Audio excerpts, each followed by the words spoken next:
Welcome back to another episode, guys. And today we're going to talk about The Conjuring. The Devil Made Me Do It. The third film in the Conjuring franchise. Goes along, of course, in the Conjuring universe, with the Nun and, with the Annabelle series. I love the whole Conjuring universe. It's fantastic. Some films better than others, but I've never seen a film that I don't enjoy. And this film is a solid entry within, to go along with the first three Conjuring films. Is it the lesser of the three? Absolutely. No doubt about it. The first two Conjuring films, I would have to absolutely give those, at least both of them, a solid 9 out of 10. I think both films are absolutely just fantastic. This one, I'm going to have to probably... It's definitely a knockdown, guys. It's like I said, it's still a really good film, but I'm going to have to give it like a 7.5, out of 10. But still, again, enjoyable. I did not mind it whatsoever. The film clocks in about an hour and 50 minutes, so almost a 2-hour runtime. And I would say, just like the first two Conjuring films, Patrick Wilson, Vera Farmiga, they are fantastic. I love their portrayal of Ed and Lorraine Warren. They're just they make it just seem like you can feel it, through their portrayal.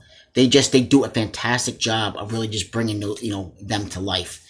And this film, not going to get into too many too many spoiler territories, guys. But you know what I'll do, guys? Here's what I'll do. If you guys want to see the film, go watch the film. Come back. I'm going to throw a little more spoilers in, just along the way. Not too many big time spoilers, but I'm going to throw a few in starting right now, so you guys can just go ahead and come on back, check out the review later on after you check it out. I did watch this on HBO Max, by the way. You can see it in theaters as well. But one of the things that I will definitely say with this film is the evil within this film.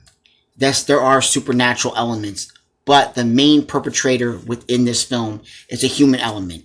It's a cultist. It's somebody, a woman who is just had, all these, doing satanic rituals. And, she has, she's basically going, and she's trying to perform basically a curse. She has to, if she doesn't perform this curse, these supernatural entities are going to take her in its place. So that's basically what this film is about. And, it starts off right away.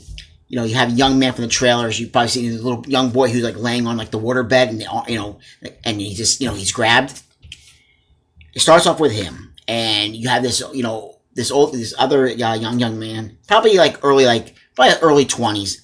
And you see him. He's also from the trailer. If you see, at the very beginning, when the young man's walking down the road and he has blood all over his shirt and his hands, and the officer pulls him, stops him, and looks at him and says, what's going on?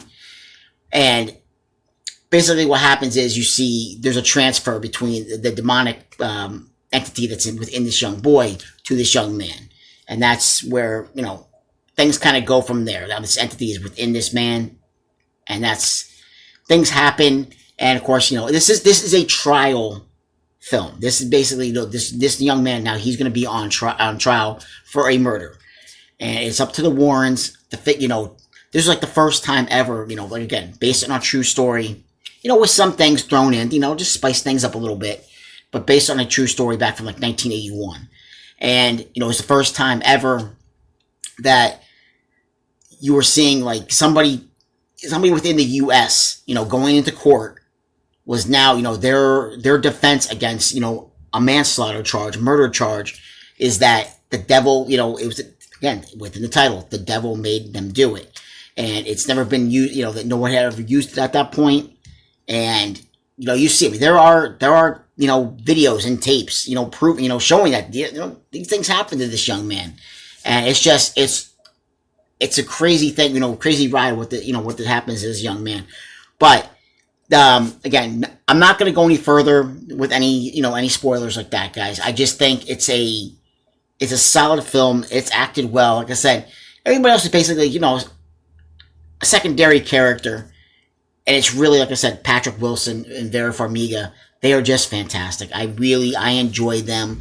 I was sold on them as the Warrens, from the very first Conjuring film.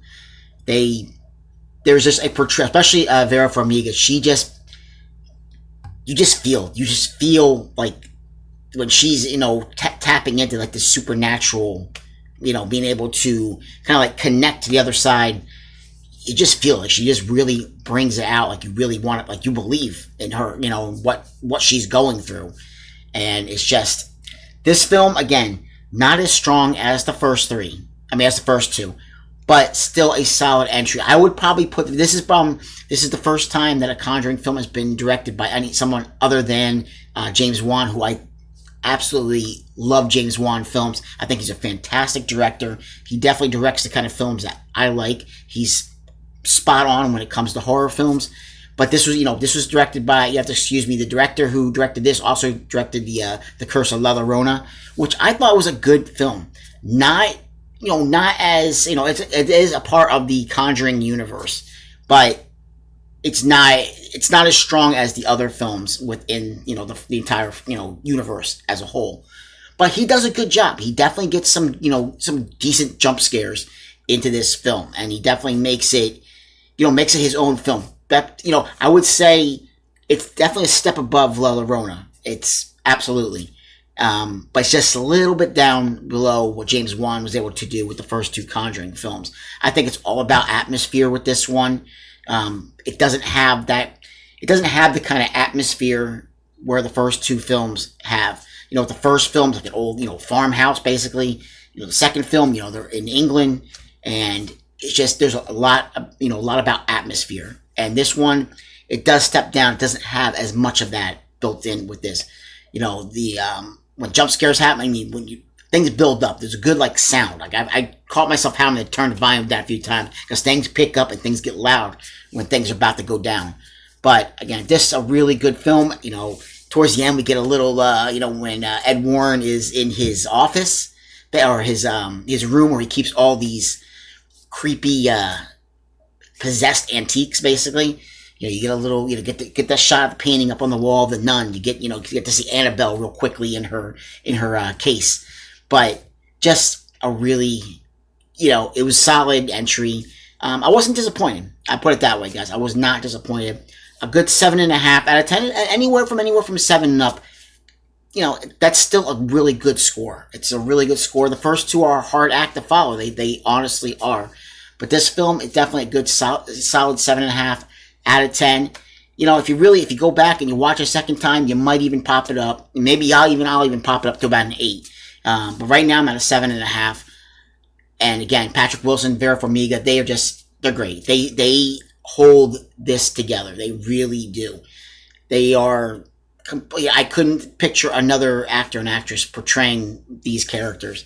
They bring everything really, out. They really put a lot into their portrayals of the Warrens. But yeah, guys, check it out in theaters right now, as well as on HBO Max. The Conjuring, The Devil Made Me Do It. Check it out, guys. It's definitely worth a watch. I'll catch you guys in another video. Like, subscribe, and comment. Catch you guys later. Bye.